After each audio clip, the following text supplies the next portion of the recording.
Welcome to the Lawyerist Podcast, a series of discussions with entrepreneurs and innovators about building a successful law practice in today's challenging and constantly changing legal market. Lawyerist supports attorneys building client-centered and future-oriented small law firms through community, content, and coaching, both online and through the Lawyerist Lab and Accelerator. And now, here are the co-authors of the Small Firm Roadmap and your podcast hosts.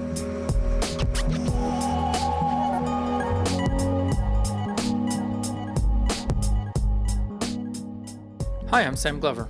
And I'm Aaron Street, and this is episode 270 of the Lawyerist Podcast, part of the Legal Talk Network. Today we're talking with my friend David Burkus about some new ways of thinking about networking that still apply in today's remote meeting and social distancing world. If today's podcast resonates with you and you haven't read our book, The Small Firm Roadmap, yet, you can get a free chapter right now at lawyerist.com/book. Today's podcast is brought to you by Text Expander, LawPay, and Back Office Betties. We wouldn't be able to do this show without their support. Stay tuned. We'll tell you more about them later on. So without jumping ahead into the content of your discussion with David and his book, Friend of a Friend, I'm excited that we will also be featuring his book as our book club of the month discussion in the Lawyerist Insider Facebook group this month. Yeah, I think people like it. And David and I recorded this interview before we knew anything about coronavirus coming our way.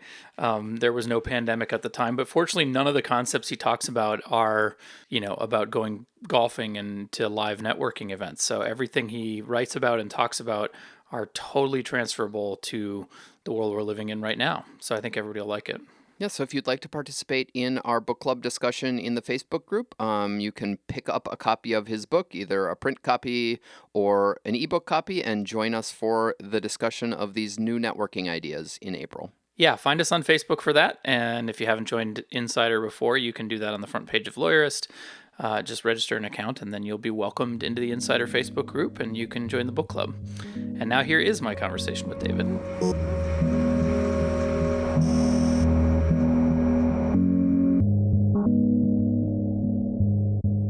So my name is David Burkus. I'm the author of 3.5 books, all of which are geared at trying to make work in the world of work suck just a little bit less. I like that. So the most recent one is Friends of Friends of Friends of Friends. Yeah, Friend of a Friend of a Friend. I forget how many there are. My 8-year-old son once recited the whole thing off the cover, and I was supposed to count, and I've already forgotten what the count was. What's the half book? The half book is a book called Pick a Fight, How Great Teams Find a Purpose Worth Rallying Around. And it technically it's the newest one as we're recording this one, but it is an audio only. And so I've taken to calling it half a book because I wrote it specifically to be heard, Audible original style. And I don't know if we'll do a print one or not. I kind of like that it's just audio because, as you've learned, I mean, you probably learned this from the podcast. This is the format people like to listen to more often. More people are reading with their ears than their eyes these days. So, yeah. That's super interesting. I'm sure there are other people who've done audio only books, but you're the first person I've actually heard from that I know that's done it. That's a pretty cool idea. Well, thanks. I'll tell you in about 90 days if it was a cool idea or not. It was an idea for sure. I don't know if it was a good one or bad. We are all about experiments here, so I love it. So we're going to talk today about one of the things that has bedeviled me and I think everyone else since we started hearing the word, and that is networking. And I have vivid memories of the career services office at my law school talking about the importance of networking without explaining anything about it. And then I go out into business for myself and I have to network and I have to figure out what that means. And God, so many lunches where somebody's like asking me the quid pro quo, what can I do for you if you'll do for me? And here's my business, passing out business cards at networking groups. And that's not what we're talking about, right? Oh, no, totally. No, first of all, that's not what we're talking about. Yeah. But no, I'm with you. The awkward sort of happy hour networking groups and everyone's trading around and there's the person most excited somehow always sells life insurance, like, those types of situations. And no, that is not what we're talking about. Can we categorically just reject that as like the idea of quid pro quo networking is mostly not all that effective? Well, there's a couple things that we should categorically reject. Yeah, quid pro quo for sure. The idea that you're going to meet novel and unique people who are going to give you information that you wouldn't have found anyway at these mixers, we should categorically reject, right? Mm-hmm. And then the idea that sort of because we assume this networking thing is about being at those sort of mixers, there's this other kind of myth around it that networking is the domain of the extroverts and that introverts are bad at it or uncomfortable at it, et cetera. And that's not accurate either. Some of the people with the most robust networks that I've ever met are introverts, and that allows them to connect with fewer people at a time, but deeper relationships over time. And so there's a lot of different things we should categorically reject. I mean, the introvert thing is interesting to me because I think I'm sort of on the line between introvert and extrovert, I think. Well, most of us are. About 80% of us are. Okay, fair enough. And like, I don't look forward to walking into a room full of strangers, but I don't find it difficult to connect with people, you know? Yeah, so. I'm in a similar boat where so most of us, there's a whole bunch we could talk about here. The idea that most people are categorized introvert or extrovert is really sort of a bogus idea based primarily on the Myers-Briggs test, which is itself a bogus test, right? Yeah. It's legitimate tests of personality give you a score, right? So it's a continuum, somewhere between 0 and 100, score of extroversion. And there are a couple people that are like super 100. You've met them. Right. You've probably met them too early in the morning and hated them, right? And then 0 would be that total sort of reclusive introvert. But most of us fall in the middle. Like it's a normal distribution, an inverted U. And so most of us fall in that middle place. And I'm in the same boat. I score higher on extroversion than my wife does, for example. She really doesn't like going to those events. And we'll go to ones related to her profession, and I'm the one in charge of working the room, right? Like I've gone to recruiting dinners for her company and been the one telling people why they should come to work at and I don't get paid anymore for bringing them in. Like it's not even my company. So you just used the phrase working the room, which comes up all the time in networking. Should that be a thing we're trying to do? And if so, what does it mean to be effective? No, I don't think you have to do it. I think, and this goes back to that idea that I was hinting at, right? That the difference at one of those events between people who score high on extroversion or people who score low and hence tend towards introversion is that are you working the room in that you are talking to lots of different people? I actually legitimately enjoy, this is a terrible analogy, but almost like at a buffet where you get a little taste of everything and you decide who is like the coolest person that I want to interact with. Like I don't like the idea that, I didn't at least get a little time with that person, so I didn't get to know more about them, right? Mm-hmm. So I'm that person. If you score higher on the introvert thing, you're going to be in a room with 2 or 3 people, and you're not worried about touching base with everyone there. You're just focused on the people who are in front of you, et cetera.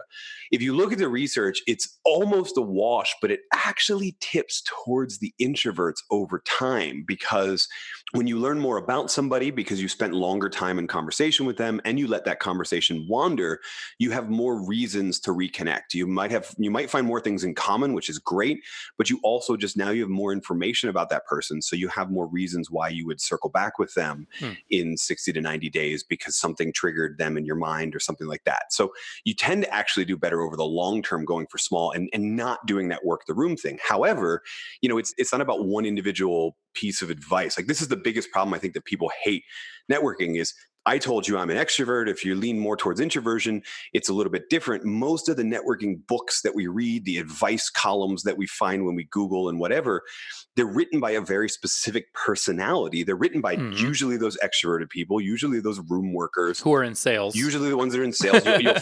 You'll find people talk about the numbers game, which goes hand in hand with the worker room thing, right? That if you meet 100 people, 5 of them will be prospects, 1 of them will be a client. So you just need to meet more people. Like that sounds like a terrible way to go about one's life. But that's the advice. And then we try and follow that advice. And we're not that personality. We're not in that profession, right? We're not any of that. And so it just feels weird and awkward and inauthentic, right? Yeah. So the big thing I want to stress isn't that it's better to work the room or it's better to have a conversation with you. It's better to do whatever comes naturally to you based on your personality and your past experience. And then trust that as long as you're being deliberate about either strategy, it's all going to work out for you in the end. I think this is the core of your thesis, is that effective networking is about making friends, right? Yeah. In whatever way you make friends. Yeah, I would say it's about making friends, and I would say it's about understanding the friends, the friend of a friend. That's the reason we called the book. Yeah. Understanding the friends that you're about to meet, Mm-hmm. or getting more deliberate about who you meet through your existing network of friends. So I mean, most of the time I tell people that those networking mixer things, like Right. you don't have to go to any of them if you don't want. I think depending on your profession, you definitely want to be involved in your trade association or your professional association. But people even say like, "Oh, I go to the conferences and I never go to the sessions. I just stay out in the lobby." Like most of us hate that guy. Yeah. Right. Go to the sessions, engage in an interesting conversation, ask a question from the speaker that triggers follow-up discussions with other people who are in the room. That's actually more effective because that's how we make friends. We don't usually make them face to face and decide. I mean, my 6-year-old does, right? Make friends by running up to somebody on the playground and going, "Do you want to be friends?" Right. I love watching my kids make friends. They're just like, Right. They just see someone and they're like, we're going to be friends. For sure. But adults don't work that way. Like we make friends doing something alongside other people. Yeah. Right. Not going to these face-to-face speed dating type things. We make friends doing things alongside other people. So yeah, so it's about making friends, especially I love the term friends versus contacts or connections, et cetera, because I don't think any sort of sorting people into work buckets or personal buckets are worth it. It's all just one network anyway. So say more about that, because we're definitely in a time like this comes up all the time where people are like, should I have 2 Facebook accounts, one for my work friends and one, like say more about the dichotomy there between work and personal. Yeah. Well, so we should probably cover 2 things there, right? One is that dichotomy, and then the other is like what in the world to do when it comes to online. And I was deliberately vague in the book about what to do when it comes to online because the rules are changing. I saw a thing today that Twitter is now adding stories like Instagram did, like Snapchat did. And by the way, I have no interest in that because I'm a grown up. Right.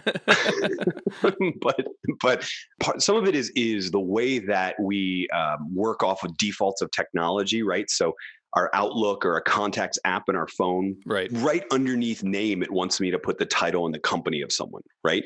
Which means you almost are immediately triggered. Like, is this a work person or is it not? But then there's also like when you're going to those meetings and you're meeting with the quid pro quo people, they're trying to filter through all of the connections they make. And is this going to be a viable business connection? And like, first of all, you have no way of knowing that. That's what feels gross, right? Is like assigning value to people based on their how valuable they can be to you. Right. And so that's in a lot of the, I don't think that's deliberately in a lot of the advice books, but it's the accidental message that is caught totally in those advice books is that when we say networking, we're talking about professionals. So you meet your friends differently than you meet your professional people. No, you don't. Not if you're doing it right. Yeah. So there's that element. There's also this, and we could talk about this a little bit at length as well, because there's a lot to dive in around this. There's this concept called multiplexity, which refers to the context for connections that we have with people. So sometimes you know people through one dynamic, and other times you know through people with multiple different contexts, right? I have friends that are just my friends, and I have friends that our kids go to school together. So we're also like parents of that classroom. Yep. I have business associates who I go to church with. So we're in those 2 domains. And so putting people, because we're all multifaceted, just trying to boil people down to one facet usually doesn't work. The other thing that we find is that when we take a multifaceted approach to people and want to get to know all that sort of stuff, they all kind of bleed together. Right. In particular, like with respect to The Godfather, there's no such thing as it's not personal, it's just business. Personal becomes business very often in life. Yeah. My favorite example is Procter & Gamble, the mega billion-dollar consumer products company that started because Mr. Procter and Mr. Gamble were both told by their father-in-law that they should go into business together. Father-in-law, that's a weird phrase. Yeah, they were married to sisters, right? Like it was interesting. The ultimate kind of personal connection, and then it turned into business opportunity. We find that all the time. I mean, you talk to any entrepreneur, you talk to any lawyer, right? How do you find a lot of people? It's not through just these networking events. It's through this sort of word of mouth amorphous thing that blends categories. So my argument is it doesn't make any sense to have those categories in the first place if all of that network is just going to spill over into different categories anyway. That does suggest to me something that you've also talked about, which is that if my friendships tend to be stronger where there are multiple categories, then that "Hi, I'm Sam, what do you do" is probably the wrong way to start those relationships, because that's compartmental. What I should really be looking for is other areas where our interests overlap. Yeah. There's a myriad of problems with the what do you do question, right? The first is that it sends a really strong signal that I'm looking for people I can categorize in the work bucket. Yes. It's a question favored by the quid pro quoers, by the numbers game people. The other reason, let's be honest, is if the Gallup research on employee engagement is right, then 70% of North Americans are disengaged or actively disengaged from their job, which means that 7 out of 10 people. It's not how they define themselves. Yeah. Right. Seven out of 10 people don't want to answer your question anyway because they don't like what they do. Right. And you know when you've stumbled into this because someone will say, oh, I'm just a whatever. Right. I'm trying to think about how to start that conversation, though, because I feel like if I walk up to somebody and say, like, hey, what's your favorite hobby? It's going to sound like overly cute, Yeah. Well, oh, so are you trying to pull a thing? Like, so you can say a couple different things, right? Tell me about yourself is a broad question. If you want to talk to me about work, you can talk to me about work. If you want to tell me about your family, etc. I don't usually go with the hobbies question. I actually, we introduce each other, and then I'll usually jump to something like, what's going on in your life that's really exciting? What excites you right now? What are you looking forward to? Which is a forward-looking version of the same question. Yeah. Or what's happened in the last year that was been really exciting, so which is backward looking, something like that. Because again, you can ask in a work way or not way. If it's less of an official worky type, I just coined a term, by the way. It's an adjective for work feeling type event. I may throw and try and disrupt it by asking like, where did you grow up? It really depends on the person, though, because that can turn into sometimes feeling like, where are you from? Which I think is a very different question and can be received differently. So little questions like that. If I'm further, the other thing you can do is go ahead and ask the what do you do question, but be ready with other follow-ups if you catch that just a thing, right? Try to get a better picture of the person. Right. So, and then if you really want to be a total, well, you said you don't like asking the what's your hobbies thing. Well, I like to ask random entertainment questions instead. So like, have you seen any good movies lately? Have you read anything really exciting lately? Sometimes if it's in the right environment, and usually I'll only do this if I'm meeting someone through someone else because there's already a rapport there. I will lead with who is your favorite superhero, just because it's kind of nerdy, but also everybody has one and a story behind why that became their one, right? Either it's a story about like growing up and that was their family favorite or their siblings favorite, or there's something about the character that really resonated with them, or about, I found, this is anecdotal, this is not data, I should preface that, that's my full disclosure. I have found in asking this question about 2 out of 10 people hate superheroes. Nobody's in the middle, right? Like they just think it's dumb. But I can still follow up. Oh, interesting. Okay, so when you were a kid, like, what did you really grow up idolizing? What did you really grow up watching, et cetera? Because everybody did something, right? Maybe they're just prejudiced against people who wear their underpants on the outside, right? Yeah, exactly. And people who prefer capes. I mean, I'm saying they're still pretty stylish. We did away with those in the 20s, and I have no idea why. So we need to take a quick break to hear from our sponsors. When we come back, we're going to give you 3 takeaways. Like, this is going to be a very action-oriented podcast. We're going to give you 3 takeaways for how to do a better job networking that I think everybody can get their heads around. So we'll be back in a minute. Part of building a successful practice is finding the right payment partner. It's important to work with a processor that understands the complex rules for legal payments. LawPay is the only payment solution that ensures trust account compliance for both credit card and e-check transactions. Trust the only payment solution offered through the ABA Advantage program and all 50 state bars. LawPay. To learn more or to get started, visit lawpay.com/lawyerist today. Support for today's episode comes from Back Office Betties, the only virtual receptionist service exclusively dedicated to small law firms that offers a plan with unlimited calls.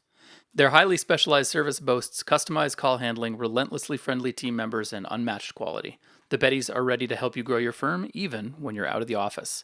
Visit www.backofficebetties.com/lawyerist to try them out for 1 week free. Use promo code PODCAST to receive $150 off your first month.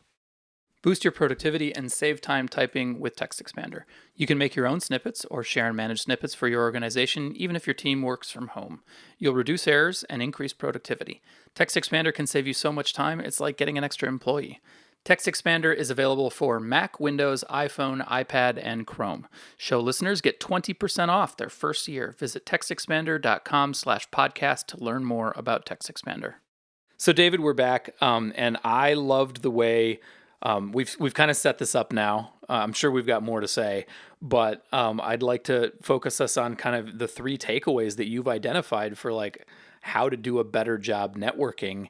And no spoilers here, I don't think. They're all focused around taking advantage of friends. Yeah, around friends and around your existing relationships, right? So we talked about before the break about how much we both loathe those events, right? Mm-hmm. You have my permission, by the way, to never go to one of those again. Some people unfortunately have it in their like performance appraisal, how many networking events you go to. So I guess I'm not giving you permission in that situation. I would give you permission to look for a different job. I can give you that. Yeah, and have an argument about how your performance is appraised. Right, exactly. To argue that you should change your KPIs. But so if you do these three things, you never have to go to one of those events again, right? Which I think is a strong bonus for a lot of people. And the first one is really just develop a system or develop a habit of reaching back out to your weak ties or dormant ties. Now, those are two very nerdy sayings in the world of network science, which is the foundation of the book. But a weak tie is somebody that you know, but you don't know that well inside of an organization. Like if you work for a large organization, I like to describe weak ties as those people you know, but you only see them when there's cake in the break room. There you go. Right. Yep. In the case of you're an entrepreneur or you run your own firm or something like that, these might be people that you see at the monthly association lunch, but you've never really had longer than 2 minutes. They're people I would call acquaintances. Right. Yeah, exactly. Acquaintances. In fact, that's actually the term that most of the people interviewed in a study by Mark Granovetter. Mark was the one that coined the term weak tie, but most people said that. Right. And then there are dormant ties, which are people that you know and at one point knew really well, right? Maybe you saw them all the time because you had the same job or you went to college together. I always like to say for guys, like this is the computer put you guys next to each other in the same dorm. And so you saw, right? Because that's how we develop our relationships. Oh, you're convenient. I really appreciate this one because like I'm at the point in my life and it sounds like I've heard you mention a couple of ages of kids. Like I think you're probably there too, where you kind of disappeared off the face of the planet for 5, 6, 7 years in order to raise kids because that has to be your focus. Yeah. And then you're sort of re-emerging into society and you realize that you don't have any friends anymore because you've let them all go. And I love this one because it's sort of another reason why I should be reaching out to people I've lost touch with, which is something I really want to do anyway. Right. And if there's also, I don't want to reach out to them because I'm hoping they have a secret business deal that I haven't heard of yet. But right, or they, I really do need someone to explain to me how this essential oils opportunity works. Right? Yeah. Somebody did that to me once where they were like, "Hey, I haven't heard from you since high school, and I have a deal for you." And I was like, "Right? Fuck. No, we hate this." Right? And this is unfortunately where the networking advice books go awry. Right? So Mark Granovetter's research has been around for almost 50 years. A lot of the advice books have picked up on it, but the advice that you get is, "Do you need a new job? Well, you're going to find it through your weak ties." So go, but people can smell desperation on you, right? And they can smell when you're using them to join my network marketing company, right? So a couple different things to say here. One, like don't have an agenda when you're doing this. Your goal in reaching back out to people, I mean, obviously, if you were unexpectedly laid off or something like that, coronavirus destroyed your industry, and so now you have to go find something. That might have been too soon. I apologize to anyone. It's not even too soon. You're anticipating the future. I guess that's true.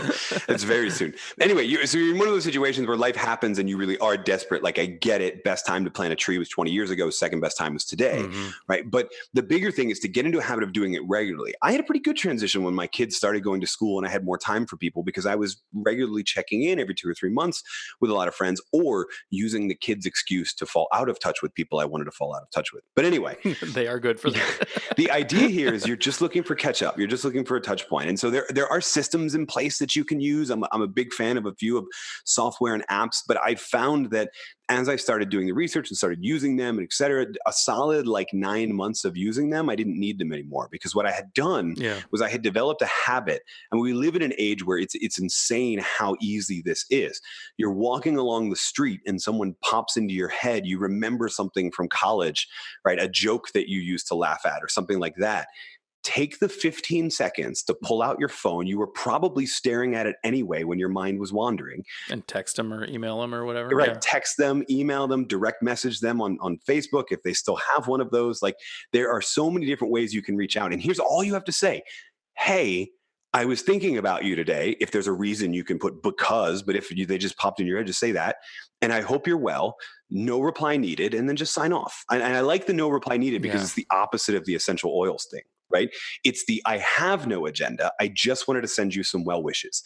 And most of the time people will actually reply, and you'll find yourself in this either catch up back and forth of emails, or you'll actually say like, you know what, let's jump on the phone sometime in the next week and let's just chat and catch up. I just literally, before we recorded this podcast, I was on a catch up call with somebody that I hadn't talked to in like 90 days because I had sent them a random email, right? So those things happen. They happen organically. And I find if you just take the time to do that, that'll happen in your life. If you notice and do it, you'll do it 3 to 4 times in a week. And that's more than enough to, what I started calling it now, that's more than enough to reset the stopwatch of awkwardness, right? When I go for a certain period of time without talking to Sam, for example, the stopwatch starts, and the longer it goes, the more awkward it is to reach back out to them. Totally. But if every 90 days, 6 months, even just once a year, I'm checking back in, sending them an article that made me think of them, congratulating them on the fact that their team won the Super Bowl, whatever reason it is, it doesn't matter. It still resets that stopwatch. And now if they need me, they feel comfortable coming to me. And if I needed them, I feel comfortable coming to them, because it's not that college friend trying to sell you on something. It's just a friend that I talk to every couple of months, and I actually need help. And so I'm asking for help, but it's not awkward at that point. On the subject of agendas, I've realized recently, I feel like when maybe this is a point in life thing, or maybe it's just an evidence that I'm clueless sometimes, but we organize all of our friendships around events. Like, do you want to come over for dinner? When's the last time you invited somebody over to just hang out? Like, do you just want to come over and hang out with me? Yeah. Which we used to do all the time, right? College was all about just hanging out, maybe drinking some beer, maybe getting into trouble, but you just would do that. And now everything has to have an agenda. And I've tried to do a better job of recognizing that there are some people, and maybe a lot of people, who I actually just really want to spend time with. I just kind of want to hang out. And I've tried to do a better job of just inviting people with absolutely no agenda, not even, maybe we'll go get coffee, but maybe we'll just sit on the porch and watch the world go by for a while. Yeah, I like that. I like that a lot. I feel like if I were asking people to do that, I would be asking them to Netflix and chill, and that might be taken the wrong way. You'd want to be careful. Yep. Well, so what I find, I'll tell you this, partly because I bought a Traeger about a year ago and it changed my life. Wait, what is a Traeger? A Traeger is a pellet grill that allows you to smoke, but also grill, and makes, like, if you want to do ribs or something like that, it's really easier than a traditional smoker because it feeds the wood for you. You don't have to. That's totally hanging out, right? Yeah. But so that's what I will do often, is I'll invite people over for dinner, and deliberately invite them over for dinner before the dinner starts. Like, we're going to cook together. Yeah. Right. So we're doing something, we're even having dinner, but we're also doing it at my house, which is what that turns into, is hanging out. Right. Because there's no pressure to get the check and run off and then, oh, I guess it's over. Right. Or to ask that awkward, should we get a drink after we have dinner? We're at my house. Stay as long as you would like. Right. Totally. And the thing that I really like, we about 2 years ago moved into a place that's sort of big enough for this, is I have a couple friends that usually just like what I would call the dormant ties, people that I was very close with, but for life happened and they moved away, or we moved away, whatever. Now that our kids are all at the same ages, because we were all at the same ages, for lack of a better term, we'll have like sleepovers. Right. We'll be like, hey, we're going to be in town for this thing. We do that with at least some close friends, but yeah. Yeah. Sometimes there's not a thing. Sometimes it's literally just, I haven't seen you in like 6 months. You should come over. Right. And sometimes it's, they live just far enough away, 90 miles, 2 hours drive or whatever. Right. They live just many hours away to make that work. And that builds that hangout time. So yeah, I'm with you on that. I think a lot of people are now, because you said we're all programmed to want to do things. I think you have to be sort of sneaky about how you ask them to hang out, but I think that goes better, structuring that time in. And so dinner at your home is almost always better than dinner at a restaurant for that reason. There's a lot of other ways that you can do it. The nice thing about like doing ribs is it takes 6 hours, so that's a long amount of time to be hanging out anyway. Yeah. That was all number one. Number two, yeah. Number two is forget about this business about work friends and real friends, and just accept that they're all in one bucket. Yeah. So that's the first thing, right? That mindset shift. I think there's a couple things that come with that mindset shift. Yeah. Right. The first is, don't get over the fact, don't put them in buckets anymore. The other is that the goal of networking is not to run up the score. It's not middle school anymore. The person with the most friends is not the winner. Yeah. Right. It's about the quality of sort of those relationships and understanding those people. right? So when you do that mindset shift to put them all in the friendship bucket, your goals in terms of networking become different, because now it's about getting to know them more than it's about getting to know the most amount of people, which is a great shift. And then the other big thing that happens is, like you said, sometimes you have to meet strangers. And if your goal is to make friends, then what you're going to do, you can use the questions we talked about before the break or not, but what you're going to do in conversation with them is you're going to try and find reasons to connect, what some researchers would call uncommon commonalities, things that you might have in common that the rest of the room does not. So you'll automatically, if you're in that mindset, be asking a broader range of questions, and you'll find things that you have in common that are probably not related to the reason that you're there. And the reason you're in front of people, but will create a deeper bond faster, and will create more reasons to reconnect so that you can do step one more often as well. The asking questions that's sort of my networking crutch anyway. And I suppose as a podcast host, it's something that I do, and as a naturally curious person, but like I can sit and ask questions all day. And there are some people who are just either super boring or won't answer with any length. And that's when I just excuse myself to go to the bar or something. But yeah. No, at times I have a very tiny bladder, and it's really more of convenience than anything else. But mostly I just ask a ton of questions because I want to get to know somebody, and I want to find out. I want to drag the interesting stuff out of them if it's there. Yeah. So. And this is where, of all of the advice books, this is one area. Dale Carnegie, the creator of the networking advice books, turned out to be right. People are most impressed with you when they perceive that you're interested in them. Like we've seen that in studies, et cetera. People will be like, we had a great conversation, even if I said nothing about myself and asked questions. So that's what I was going to say. The one thing I will tell you is that in addition to questions, as you find things that are shared, commonalities, those sort of things, at least be sure to mention that before you ask another question. Like, oh, you're a Philadelphia Eagles fan? Fantastic. I am too. God, 2016 was great, right? Things like that. And then you can go on to the next question, or you can stay there and talk about that thing you have in common. The reason being is you want to make sure that they know you have these things in common too, so that they have an easier time circling back to you as well. I mean, well, nobody wants to feel like they're being grilled. Right. Exactly. Like, I've been on podcast interviews like that as well. It's awkward in any situation. I'm going to switch gears now and just go on the attack. So. Yeah, thanks. I appreciate it. I have a big spotlight I use when filming video. Do you want me to put it on you now so I feel like I'm being interrogated? Yep, absolutely. Let me know when you've done that and we'll move on. Yeah, I'm good. I am in the blinding light. I think sort of a caveat maybe to this is like, not everybody has to be your best friend, but you shouldn't probably spend much time with people you don't like. But like, do you share something with this person? You know, can you relate to them? Is there going to be a thing in the future that makes you think of this person so you can reach out to him again? Like, that's the level you want to get to, right? Exactly. However, I will say life is funny, right? Having been around for almost 4 decades now, life is funny. And if I had asked your 20-year-old self to predict who your best friends would be when you were growing up and with children, et cetera, you would have never picked the person you picked, right? Yeah, so I couldn't have. No, you don't have to be best friends with everyone. What you do have to be is interested in everyone and open to the possibilities of where the relationship will go with everyone, because life's funny. You have no way of predicting it. That sounds right. So the third one is connecting through. Well, this is the title of your book, right? Friends of a friend of a friend of a friend. The third one is the reason we're here, but I put it third because I'm really bad at ordering. There you go. So this is like the 6 degrees of separation concept, right? Yes, except I don't care about degrees 2 through 6. Yeah. Okay. I mean, so we've done the studies. We've done them multiple times. We've done them in different formats. It started off with envelopes sent through the postal system. Now we use electronic messages. That's fine. We use email because that's what it's called, because it's 1995 and we've named it. It's email. And in some cases, studies have been done. Like Facebook's research division actually did a study using, if you've got a Facebook account, so the 2 billion people who are on Facebook are connected by 4.2, I believe the last time they ran it, connections sort of maximum, right? Now, I'm not actually interested in that. I mean, it's fascinating, right? That you're 6 handshakes away from the prime minister, but I don't actually want to meet the prime minister. I don't care. What I'm interested in is the math.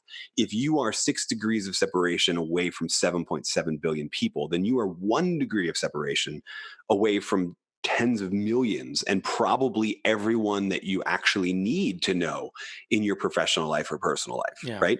So I'm most interested in that. However, I found that in the Facebook, LinkedIn, et cetera era, we do this horribly wrong, right? We do what I call LinkedIn stalking. Yeah, that's immediately what I started thinking about is like I get asked to make connections that I'm not willing to make on LinkedIn all the time. Right, Yeah. right. For a couple different reasons, right? So yeah, we do that. We look up somebody. I got to get connected to this company. So we look it up. We find out, oh, Sam knows this person at that company. Yeah. I'll go beg Sam for an introduction. Like, well, first of all, every introduction is also a recommendation. So you might not want to spend whatever rapport you have with that person on me, right? I get asked all the time from people I don't know that well to introduce them to people I don't know that well. I'm not really comfortable doing that. Yeah. The other thing is, like I said, I might not actually know them all that well. Different people use these social media tools differently. I'm connected to like 15,000 people on LinkedIn. No, I don't know them all. But as a content creator, like I want them to be able to message me. So I sent them a connection request. That doesn't mean I know them in any capacity. Right. It just means I want them to know that my door is open if you have a question about a piece of content that I publish, right? So there's that element. The other thing is interesting is it's not all that effective. Like even if it could work, it may not be the best path. So one of the reasons the Facebook study, for example, saw a much smaller number is twofold. One, yeah, it's only 2 billion people instead of 7.7, but also the algorithm could actually search the network. Every study of network degrees of connection before that were done trying to send a message to a target person, Right. meaning I had to guess who the right path would be. Now you can have perfect knowledge of it. The algorithm in Facebook could just crawl the entire network and find that exact one, right? Yeah. So what that suggests is that we all, this is literally in network science, this is referred to as the problem of search in social networks. And what it suggests is that all of us should have a much more open path.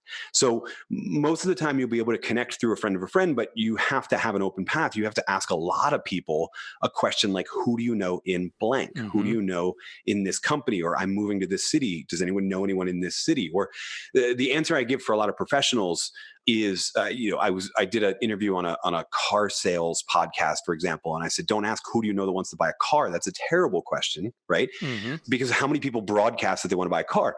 Ask who do you know that it just expanded their family, just had a child, for example, because you're going to need to move from that cool little coupe to an SUV or a minivan. They're really the same car, just one's in denial. You're going to have to move. You're in a life stage that necessitates a different automobile. Yeah. Hey, that's a stage most people can think of somebody in, right? But ask that open-ended question, and what you'll find is you get not just one name, but often multiple names. They're usually only names of people that person you're asking is comfortable introducing you to, right? Because they either wouldn't think of that LinkedIn person they barely know, Right. or they wouldn't mention it. If they know them, but they're not comfortable introducing, they're just gonna, it's a lie of omission about not knowing them. So you're much more likely to actually get an introduction. And then the other thing I say in the search and social network thing is if you ask it of multiple different people and like 4 people all have the same name on their list, that's a really good sign, not only that a connection with that person will be easy, but also that it'll be beneficial for both people because you have that many people in common that you both see something in. So you're probably going to make a good friendship connection with that person. You talk about something else that isn't obviously, like it's not a to-do, it's more of a fact, which is that your network both reflects you and influences you. Yeah. If your network is a bunch of unhappy people, then you're probably going to be an unhappy person. If your network doesn't exercise and is overweight, you're more likely to be overweight, which I guess my takeaway from that is it's a good reason to care about who's in your network and not be the kind of person that just hands out business cards to everybody. Because if you're going to have somebody in your network, they should be somebody that you do have something in common with and that maybe is a positive influence. Is that the takeaway? I don't know. I mean, there's a couple different takeaways, I would say. I mean, so I would say that it reflects and influences you. It reflects you because it influenced you in the past, right? We are all like, there's that famous Jim Rohn quote about where you're the average of the 5 people you interact with most. I'm not sure about the average thing. Jim's right. The thing that he's wrong about is that it's actually much deeper than that. We know from a bunch of different studies in what's called the 3 degrees of influence that it's not just the people you know, but people who are 1 degree or 2 degrees of separation away from you actually do have a statistically significant, documentable, causal, not just correlational relationship to things like your obesity rate, whether or not you smoke, your happiness level. Yeah, I think you said like 6% of your happiness is due to the people 2 or 3 degrees away from you? Yeah. So if people that are 3 degrees away from you that you haven't met are more likely to say that they're happy with their life. So more of them say they're happy or satisfied with their life than say they're unhappy or dissatisfied. Mm-hmm. You have a 6% greater likelihood of answering that same question in the affirmative, that you're happy with your life. And 6% doesn't seem like a lot, but we know from other studies is that if I gave you a $10,000 raise tomorrow, first of all, that'd be very generous of me. But second, it would only raise your happiness about 2%. And yes, there's a difference between raising your happiness 2% and a 6% greater likelihood. But just to show you, 6% is not like a minimal effect, right? Because even straight cash only has a small effect too. And this effect is arguably bigger, right? And so for me, the takeaway is a couple different things. One, it's much more about understanding the network that you're around, the friends that you're around, having that open friendship and related mentality to everything, because it's going to influence you more than just professional contacts, et cetera. The other thing I think it is a big takeaway is that, that numbers game thing doesn't really work because you're missing out on a lot of connections because you're looking for opportunity instead of looking for who those people are and whether or not you want to connect with them and become more like them. And then I think the other thing it means is, we might know that show me your friends and I'll show you your future, or you're the average of 5 people saying, and we may pay attention a bit to that, but we ought to pay attention to who they spend a lot of time with when they're not with us as well, because even though we don't know it, those people have an influence us, and we'll be able to predict sort of even their behavior, et cetera. So deliberate networking is not just a matter of figuring out how to manage a bunch of contacts in your phone. It's about understanding the whole network that's around you and serving that network and creating value for that network, but also realizing that that whole network is going to influence you more than you knew if you were just trying to do this transactional. So if you just wish you had better relationships, this is an excuse to. Yeah. If you need a cost benefit for everything, cultivating deeper relationships is going to probably benefit your career and your work as well. Undoubtedly, yeah. And in fact, Francesca Gino and a couple other researchers led a study on exactly that, not only job satisfaction, but income. Led a study of 150 lawyers that showed that the people that actually do engage in professional networking, take care of their network, et cetera, are far more successful on those measures than the people that don't. So you had to be involved in it anyway. You knew that before you started listening to our show. The good news is it doesn't have to feel so icky when you do it. You just need a different mentality and a different playbook. You have wrapped this up perfectly. Thank you so much for talking about networking in a way that just so deeply resonates with me. I really appreciate it, David. Oh, no, thank you so much for having me. Thank you.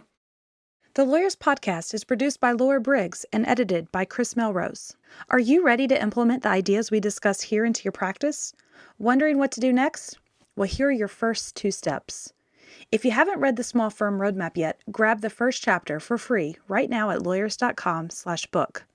Next, if you're looking for help beyond the book, then let's chat about whether our coaching communities are right for you. Head to lawyers.com/community to schedule a 15-minute call with our community manager. The views expressed by the participants are their own and are not endorsed by Legal Talk Network. Nothing said in this podcast is legal advice for you.